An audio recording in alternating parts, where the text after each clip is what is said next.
Wasabi Wallet. Unfairly private.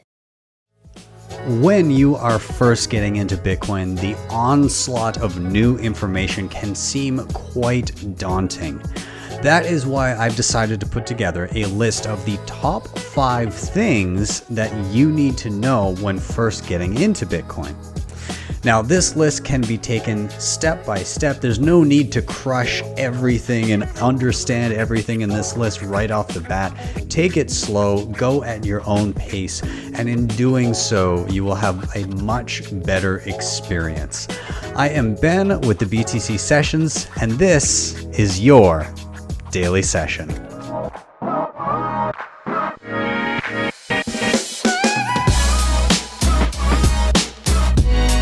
Hodl the Bitcoin. Before we dive into the list, of course, shout out to sponsors of the show, LEDN.io. This is where you can use your Bitcoin for a variety of different services.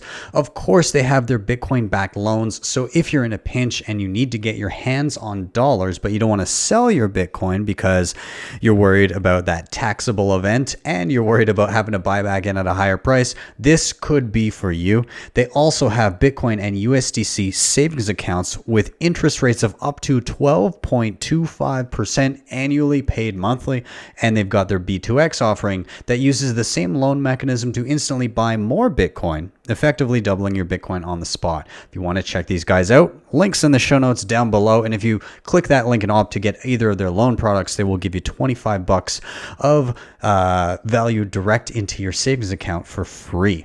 Up next, we have the Cobo Vault, one of my regularly used hardware wallets, and I love this thing because it is what is known as air-gapped, meaning that you never plug the device into anything internet connected. It's all done via QR code, and that keeps the keys to your money safe and offline. Now, this works with a ton of different wallets, including but not limited to Bitcoin Core, Electrum, Blue Wallet, Spectre Wallet, Sparrow Wallet, Wasabi Wallet, and a ton of others. It's also great for something called multi-sig, which as you're going through your Bitcoin journey, you'll learn is a step above when securing your Bitcoin. So be sure to check these guys out. Link down below. For reference, I'm using the Cobo Vault Pro with the fingerprint scanner and the rechargeable battery. And finally, I'm all in on Bitcoin. I earn my income on Bitcoin. I live on Bitcoin. And one of the ways I'm able to do so is through bitrefill.com. This, you can use Bitcoin and you can use the Lightning Network to buy gift cards for pretty much anywhere. It's insane how much stuff you can buy with Bitcoin on this website. And the best part about it is as you're shopping, you're actually earning rewards in the form of Bitcoin. So you're getting Bitcoin back or sats back as you purchase. Be sure to head over to bitrefill.com to check them out. They've also got a great referral program, link down below. And with that, let's dive into the list. So item number 1 is to start learning about the why and the how of Bitcoin, particularly what sets Bitcoin apart from regular day-to-day fiat currencies or government-issued currencies, and what also sets Bitcoin apart from other cryptocurrencies known as altcoins. It's very easy to dive into the space and see Bitcoin get a little bit of sticker shock because the price is relatively high, and then start looking at alternatives thinking, well, maybe I'll make more money investing in something else. Maybe I'll buy something that looks cheap. However, Bitcoin has been on top since its inception, despite the creation of thousands of other cryptocurrencies for a reason. So I think you owe it to yourself to get a deep understanding of why that is before ever entertaining the idea of looking at something else. So I'm going to refer to you to a few different materials to help build on your learning. Now, this is the first step in my 5 points for this video, but this can be done as you start getting your feet wet with some of the other more hands-on stuff. So this is kind of like a continued education throughout your Bitcoin journey. So the first thing I'm going to point out here is kind of the gold standard, or the Bitcoin standard of books when it comes to this space, aptly named The Bitcoin Standard by Saifedean Ammous. And this one goes back through the history of money. It talks about centralized banking and kind of the gold standard and its failures and why it is no longer around today, and how Bitcoin improves upon that and could be a replacement for the gold standard. And it goes into a lot of the incentive mechanisms of money itself and how the change of Bitcoin is such a profound one. All around, excellent book. I've got my copy right here. Be sure to check that one out. The other one I would like to point you to for another great book to read and or listen to, I think both of these are available on audio now, is called Magic Internet Money, a book about Bitcoin by Jesse Berger. Now, I interviewed Jesse Berger on my show a while back. Great guy. Excellent book, and it's very bite-sized. All the little bits of information, the chapters are very, very compact. He is excellent at taking complex topics and really whittling them down to the bare minimum amount of knowledge that you need to know to have a general grasp on everything. I found myself throughout the book finding points where I would go, oh, there's that thing that I take 20 minutes to describe, summed up in a paragraph very concisely. So definitely, again, I've got my copy here. Check out Jesse Berger's book and just kind of go through it and take your time, and it will give you a much better understanding than the average person has about Bitcoin by far. Now, I have made a couple videos on the why of Bitcoin and the how of Bitcoin as well. And so there's one that I will link down below. It is called Bitcoin versus Altcoins. Why does Bitcoin still dominate? And it goes through a number of the points that I think Bitcoin has, why it is trying to achieve certain things and how it is able to achieve those things and why it stands out apart from the rest in those categories. So be sure to check that out. And secondly, I'm going to link to another video I made that is called Should You Buy Altcoins? And this one actually goes through the numbers of the perspective of somebody that kind of mid bull market last time in 2017 would have come in and seen some mainstream news coverage about how to well diversify your cryptocurrency portfolio. And what would have happened had you taken a sum of money, say $10,000, and spread it out across these various cryptocurrencies instead of just holding Bitcoin? And spoiler alert, it wouldn't have been great. You would have been much better off in Bitcoin. But if you want to see those actual numbers, go and check out this video that I did in November of 2020. And, numbers will have changed a little bit since then, but the general concept remains. And hey, maybe I'll do an update video to that closer to the end of 2021. Up next, I highly recommend you guys check out Bitcoin TV. You can find it on YouTube. It's also known as the Swan Signal, a Bitcoin channel, but it's basically 24/7 streaming Bitcoin content from, in my opinion, all of the best thinkers in the space. Incredible guests and economists, people coming on and understanding the implications of Bitcoin. There's just a nonstop stream, and a lot of that stuff that you'll see on there will turn you on to other content creators where you can find out even more. And finally, I would like to recommend Bitcoin Audible. This is a guy who takes all of the best Bitcoin content out there, written content, and makes it audible. He narrates every article, every major Bitcoin piece of writing that you could possibly find can be found on Bitcoin Audible. And when you dive down this rabbit hole, you will be in for a treat because he's just excellent at what he does. Guy Swan is just a legend in the space, and he's doing us all a great service by putting this together. So I highly recommend checking that out. So go ahead, go forth, and continue your Bitcoin education journey as you move into some of these next steps, which are going to be a bit more practical and hands-on. Now, the first practical thing you're going to need to learn how to do, and that's why this is point number 2 after educating yourself on Bitcoin, is to find an exchange where you can purchase Bitcoin. Now, this can vary depending on where in the world you live. So here in Canada, a couple that come to mind for myself that I use regularly are ShakePay and Bull Bitcoin. These are 2 easy ones that are very simple to withdraw my funds to my own custody. I'm not leaving it with them. Now, in the US, a few that come to mind are Swan Bitcoin. Again, very easy to purchase and withdraw to your own custody. And Cash App, which seems to be used quite a bit in the US. In the UK, a good one that I've heard of is CoinFloor. And in Australia, another great one is Amber. Now, if you are locally in Canada here and you're dealing with cash and you want to be able to go to a physical location, then you can check out a company like Bitcoin Well that has Bitcoin ATMs around Western Canada. If you're not specifically in Western Canada and you're more global, then you can head over to coinatmradar.com and that will find any local Bitcoin ATMs near you, as well as the pricing there, any fees that you may be paying at those ATMs.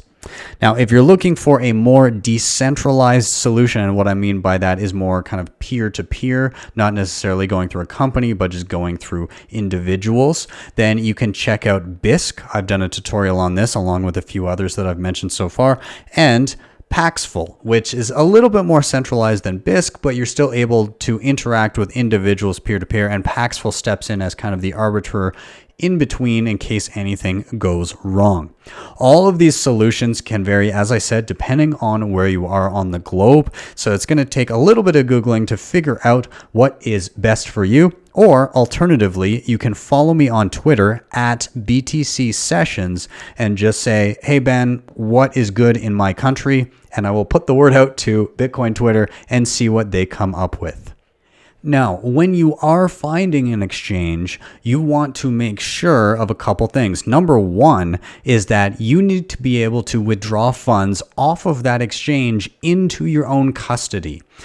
Right now, with solutions like PayPal and Robinhood, so trading solutions online, they do not currently, at the time of recording this video, allow you to withdraw Bitcoin into your own custody. You are forced to have them hold it, which means you are very limited in how you actually use Bitcoin. In fact, you aren't using it, you're only speculating on it.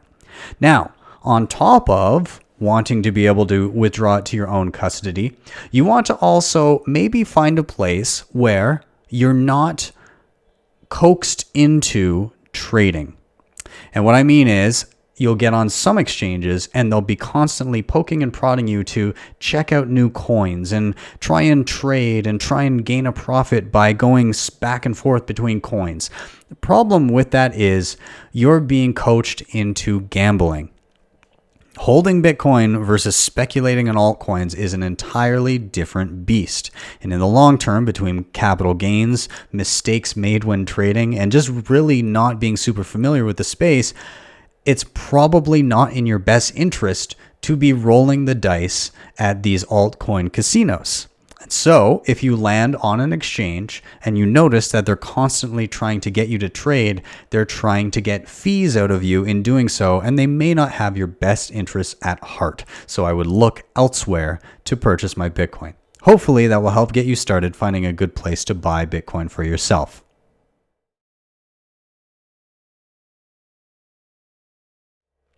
Step number 3, you're going to need to find yourself a good Bitcoin wallet. So a Bitcoin wallet is a piece of software in which sits the keys that allow you to unlock and move your money. Let's make a little comparison here between the way Bitcoin works versus how the traditional financial system or the banking system works. So a bank can hold money on behalf of others, and the bank has full control of that money unless you withdraw it in the form of cash and hold it yourself. The same is true of a Bitcoin exchange. They hold the keys to your digital money until you withdraw it into your own wallet, which can be any piece of software that you like to do that with.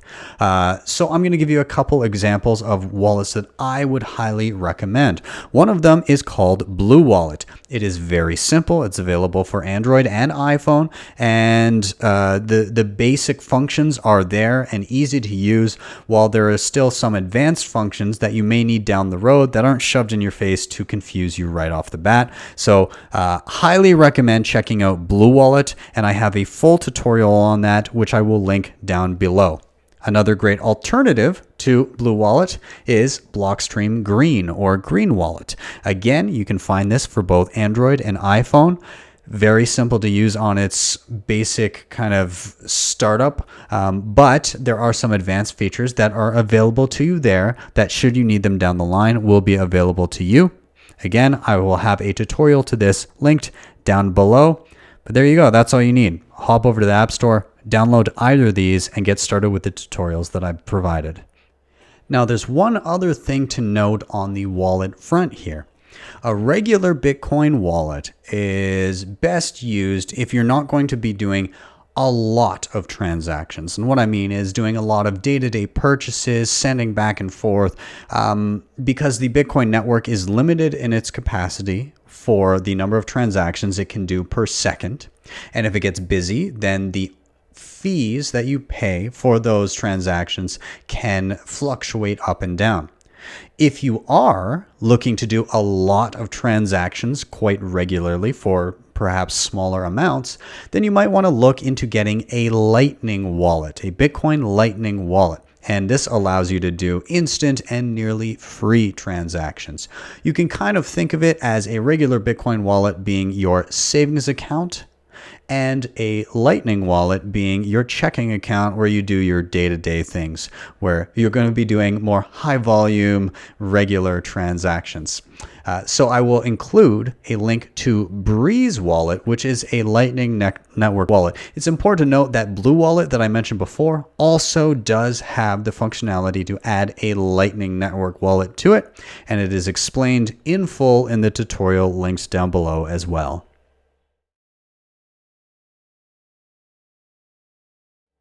For step number 4, once you've accumulated a meaningful amount of Bitcoin, which can vary for each individual person, you're going to want to look into proper security, which includes using a device known as a hardware wallet. Now, previously, when we were talking about Bitcoin wallets, I let you know that a Bitcoin wallet houses the keys to your money, which allows you to unlock your money and move it wherever you please. With a hardware wallet, it takes it a step further, and it takes the keys to your money, it removes them from being on your phone or any other internet-connected device, and keeps them safely offline in a specialized security device. So we're going to look at a few different options, but all you really need to know here is your keys are safe and offline when using a hardware wallet, whereas when you're using a wallet on your phone, you don't want to keep too much money on that. A good threshold is thinking, how much cash would I be comfortable carrying around with me day to day, and then kind of go with that. So first up, we have the Ledger. Now, Ledger has a couple different devices. It has the older Ledger Nano S, and it has the newer Ledger Nano X.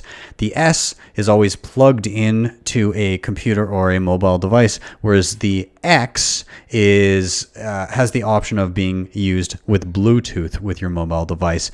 Both work just fine. I have used both and continue to do so, so be sure to check them out. They're one of the earliest hardware wallets that actually existed in the space, as well as the Trezor. This is also an early entrant into the hardware wallet space. They've been around for quite some time. Pretty easy to operate, pretty basic to operate, and again, a mainstay of the space for quite some time.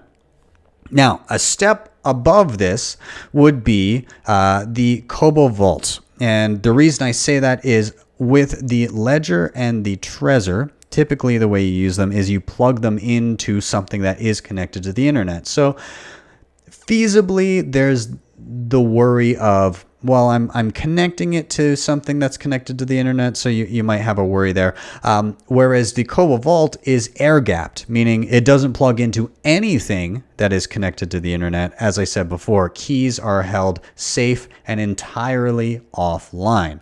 Now, if the use of QR codes and going back and forth between your phone and another device like this seems a little bit complex, then maybe you want to go with a couple of the earlier options. But either way, this is a good option. I find it pretty easy to use once you've done it a couple times.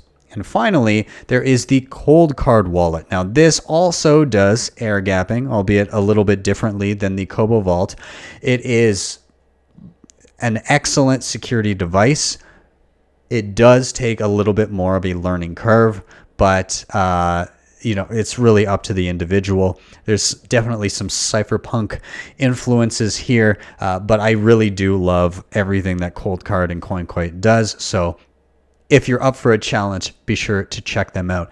Either way, whatever you're looking at, whatever device piques your interest, I have full tutorials for every single one of these in the show notes down below. I've also put together a playlist of kind of everything hardware related and security related. So once you get to this stage in your Bitcoin journey, be sure to check that out. And by watching that material, you'll be able to decide, hopefully, what is best for you.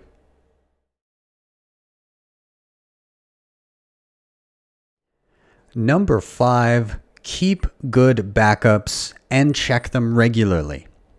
When you're creating your first Bitcoin wallet, whether it be on your phone, like with the Blue Wallet example I gave, or with any of the hardware options that we just discussed, typically what you will get is a list of 12 to 24 words that you're meant to write down and keep safe.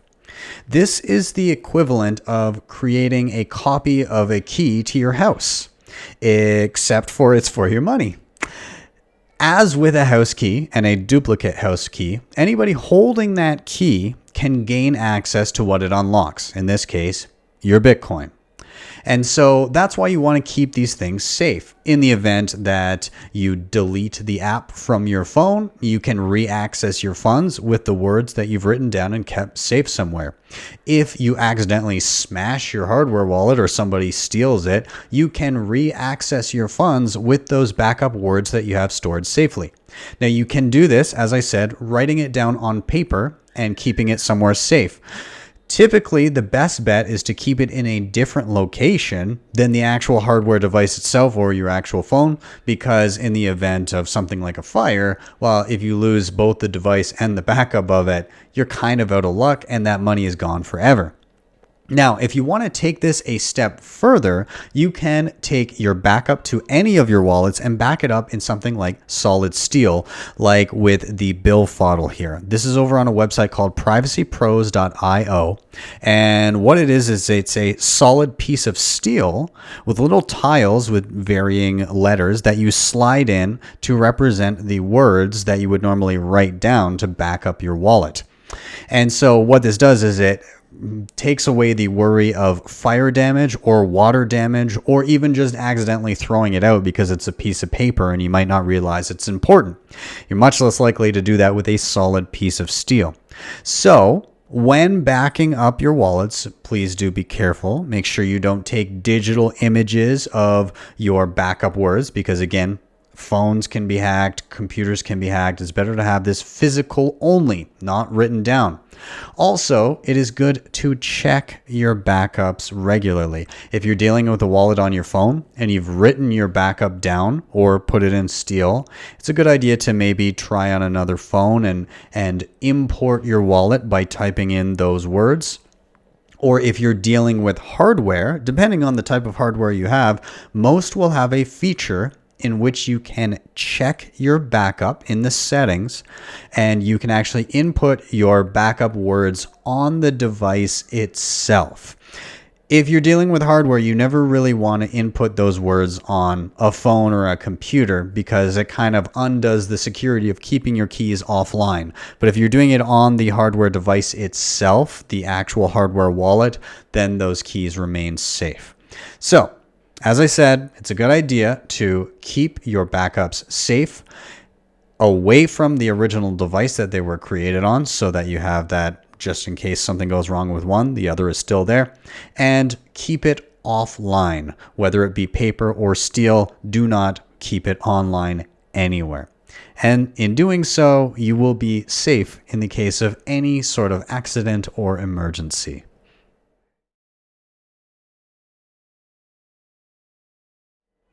Finally, surprise entry number 6 on this list is don't trust, verify. This is a phrase used regularly by Bitcoiners, and the whole basis of Bitcoin itself is to not trust anybody at face value, but rather to verify information yourself. Bitcoin goes on the assumption that nobody should be trusted, and it reaches that goal of verifying themselves, or each individual verifying themselves, by running a copy of the Bitcoin ledger themselves, thus verifying the supply and the validity of every Bitcoin transaction. It's the idea behind the entire network, that you shouldn't just inherently trust anyone. And the same applies for me. If you're watching this video right now, you shouldn't take anything that I have said at face value and just assume that I'm correct. You should go out, try things, learn, test things, and decide what is in your best interests. And with that, let's close out this list. Thank you guys so much for watching. Of course, if you're here on YouTube, please do hit like, subscribe, and share, because all of those things really do help, and they bump content like this in front of more eyeballs. So if you value this kind of stuff, then you can do those things that I just mentioned. If you want to help out the show in another way, you can hit up the sponsors that I mentioned before down below. That was LEDN, the Cobo Vault, Bitrefill, and of course, be sure to check out Privacy Pros as well. Finally, if you really liked what you saw, maybe you've been watching the show for a while, or maybe you're brand new here and you're playing around with the Lightning Network, you can always drop me a Bitcoin Lightning Network tip at my tippin.me page. That is tippin.me/@BTC sessions. And with that, I am out. Have yourselves a wonderful day, a wonderful evening, wherever you may be, and I will see you next time for your daily session.